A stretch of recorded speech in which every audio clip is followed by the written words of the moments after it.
Ranking television shows has been a popular pastime for just about as long as we've had TV. But is there a perfect show? What is it truly that makes a show great? Is it the character creation, the roundness and the depth of each character, their motivations and dreams and hopes? Is it the characters' family and friends, the problems between them, their relationships? Or is it centering the show around a common objective which they have to achieve, maybe rescuing the princess? Or is it the world building, the attention to detail, and the aspects of hard and soft world building? Or maybe it's the beautiful cinematography and the animation, or it's maybe the timing of the show and the pacing? What if it was none of those?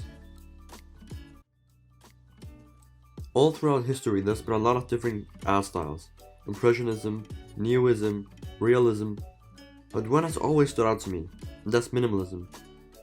Let me just stop for a minute. You're probably thinking I clicked on a video about the best show, and this guy's talking about art. And the point is coming, just wait.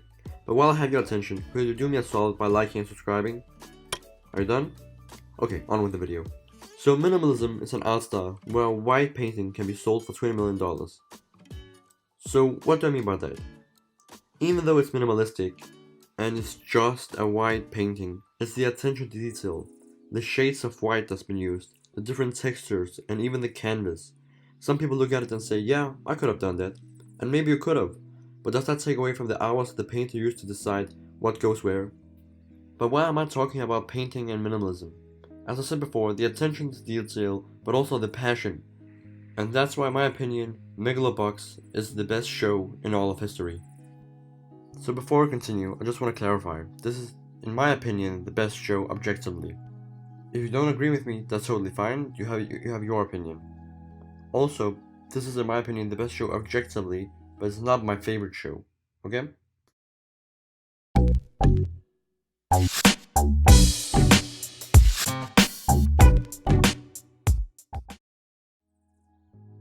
To be quiet and to do as you're told, that's the cowardly choice.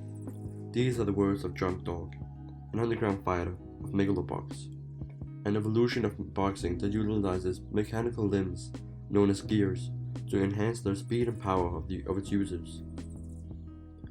Despite the young man's brimming potential as a boxer, the illegal nature of his participation forces him to make a living of throwing matches as dedicated by his boss, Gansako Nambo. However, this all changes when the Megalobox champion, Yuri, enters his shabby ring, under the guise of just another challenge. Taken out in a single round, Junk Dog is left with the challenge. If you're serious about fighting me again, then fight your way up to me and my ring. Filled with overwhelming excitement and backed by the criminal syndicate responsible for his thrown matches, Junk Dog enters Megalonia, a world-spanning tournament that will decide the strongest Megaloboxer of them all. Having no name of his own, he takes on the moniker of Joe as he begins his climb for the very bottom of the ranked list of fighters. With only 3 months left to qualify, Joe must face off against opponents the likes of which he has never fought in order to meet the challenge of his rival.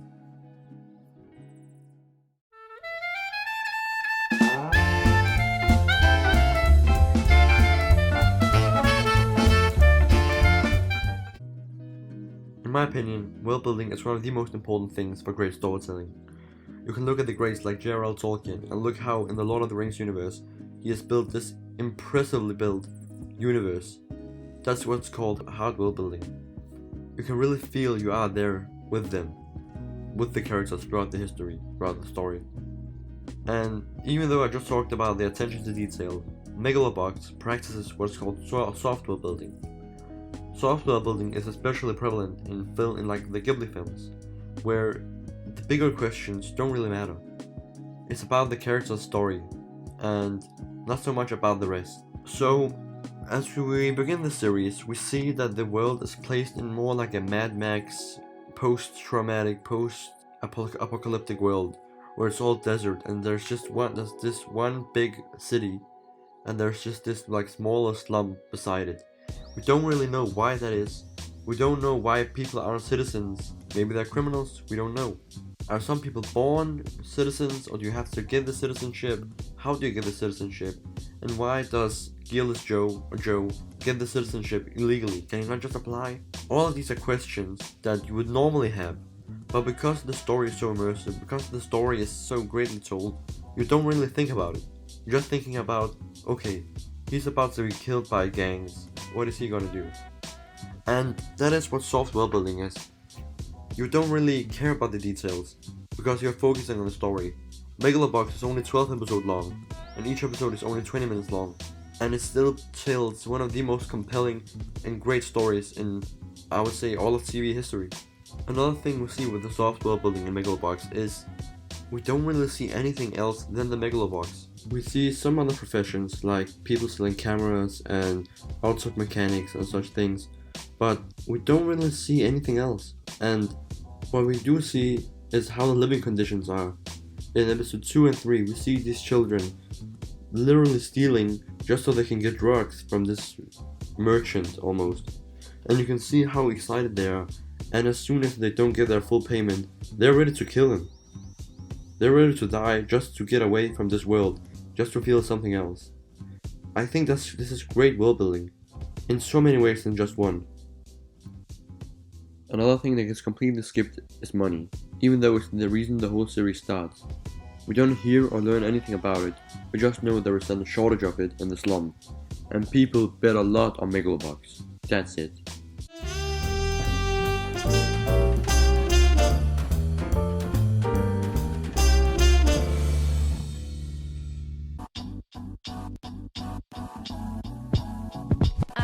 Yo, 俺たちはそう持たざるもの ID もない名前もない過去も未来もない今しかない何も変わらない無意味に生きる貧民街俺らはここで一体何が自分の存在の証明かって葛藤し作ってる These walls あっちとこっちまるで別世界教会はでかい神様は So let's step back from the story for just a second and talk about something that I think is overlooked in especially anime and other Asian shows, and that is the music. In the West, there's a huge emphasis on the music, an album of a series and a movie. A great example is the recent James Bond movie. Billie Eilish, who is a great and up-and-coming musician, is making a song for this movie, but people also listen to it as a song and not just in the movie. Maybe it's because I don't understand Japanese, but I don't see that very often in anime. I think there are some offs here and there, such as the Full Metal Alchemist opening, or the My Hero Academia opening, and even the Tokyo Ghoul opening. There's no denying these songs are great, but as I said before, they are special cases. But as I watched Megalobox, I got introduced to this sort of Japanese hip-hop, and I absolutely loved it. And it's the only anime album that I have bought in its entirety. Almost all the songs in the album are good. Some of my favorites are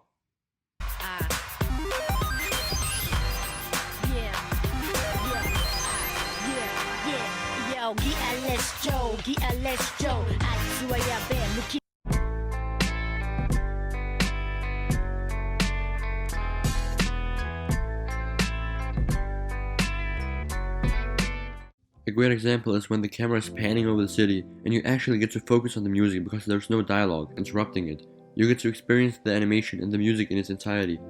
It's a visual and an auditory experience. From a visual standpoint, Megalobox is fan service done right. From the very first glance, Megalobox stands out from all the other anime thanks to its gritty looking hand-drawn animation, which is a visual reference to the style and aesthetic of Ashita no Joe, the anime that this is based on.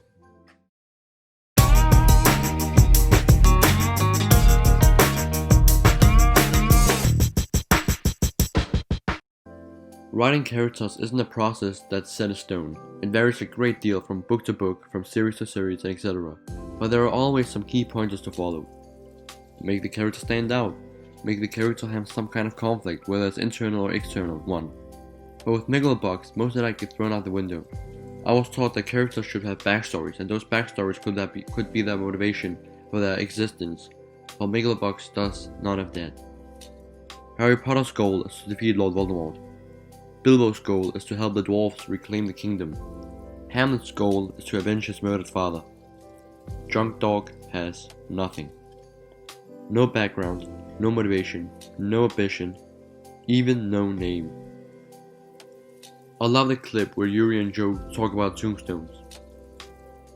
Even Yuri is surprised that Joe doesn't even have a plan or nor does he care. And he's ready to kill himself to fight Yuri again. We are dealing with a character who has no ambitions, no motivation, and no drive, and no backstory. In theory, this shouldn't work, but it does in such a beautiful way. The best part is that the series doesn't even have a villain. Some people would make a case that the thugs are villains, and that may be true to some extent. But they don't have a single confrontation till the end, and what I love about it is every character's action in the series are justified in their head. No one's good and evil because they have to be. One of the other main characters is Gansako Nambu. Gansako Nambu is a conflicted character to say the least. He gets dealt one of the most ironic hands by life. He was making a living throwing matches and making money at the expense of others gambling. And after Joe misbehaves, he is now the one who has to make the biggest gamble of his life. The irony of Nambu's life. As he slowly realizes that this gamble may pay off, he gets cocky, and it ends up exploding in his face. Should I say in his eye. Over already, huh? You sure picked the wrong man to sting, Nanbu. That was your last chance.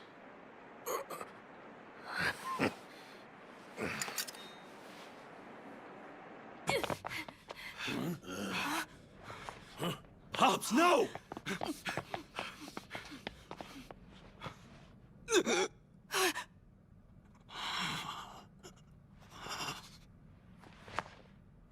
Was it you?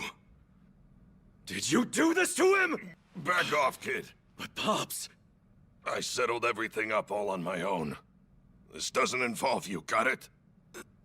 If you're not satisfied with an eyeball as payment in full, then I'm ready to rip out my damn heart and fork it over to you! Get out of my sight.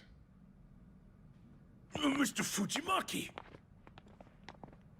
The man who wanted to see the kid dance in the ring, more than anybody anywhere, willingly tore out any chance he had of seeing that happen. You think just anybody could pull that kind of stunt? I'm amused. I love Fujimaki, who is Nambu's boss. And I don't want to get into detail with him, but he's such a cool character. I talked about Sachio and other kids earlier in the video, but just like Joe, they make ends meet in every way they can. And we see them using all their money on drugs in a form of escapism. Sachio and Joe have a lot of things in common, and they are both not scared of dying, because they both have nothing to lose in comparison to Nambu, who has. Some people are gonna say, but wait, Joe was scared, he was shaking. I don't think he was scared of dying, but more scared of losing, because that's the only thing he has in this life. Are you living for the sake of living?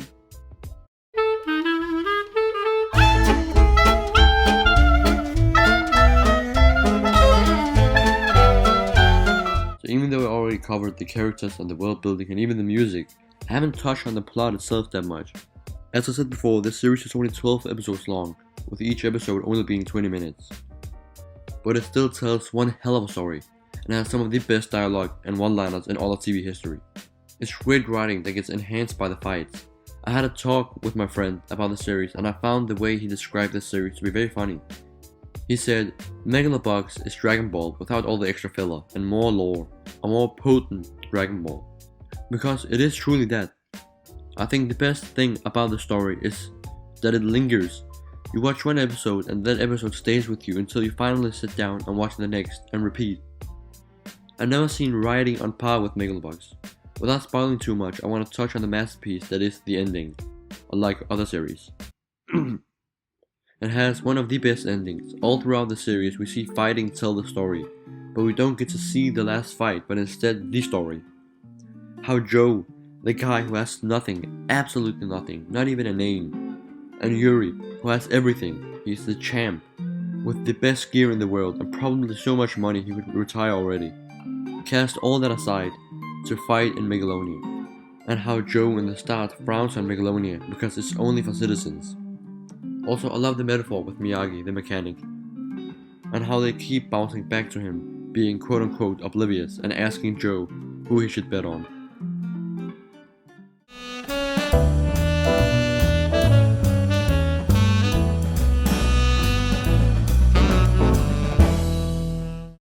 What's a name? Obviously, it's a set word to identify a person, place, or thing. Some names are linked to famous brands. Others are associated with a person in your life. There are names famous throughout the world, regardless of culture, race. Depending on the person, hear their name, we either react with disgust or with love. Names are important, as they are the basis who we are as a person. Some fight to preserve their name in history, even after death. I don't think it's just for shits and giggles they had Junk Dog choose the name Joe, just because he saw an ad for it. It's symbolic to the way he lives. He wants his legacy to be known. He refuses to die without anyone knowing who he was alive. The line is simple yet powerful. Joe is right. They don't make tombstones for no names. What are you leaving this world with? Are you gonna be a tame dog like Yuri? Or a stray one like Joe? Are you gonna be a hustler like Nambu? What's your megalobox?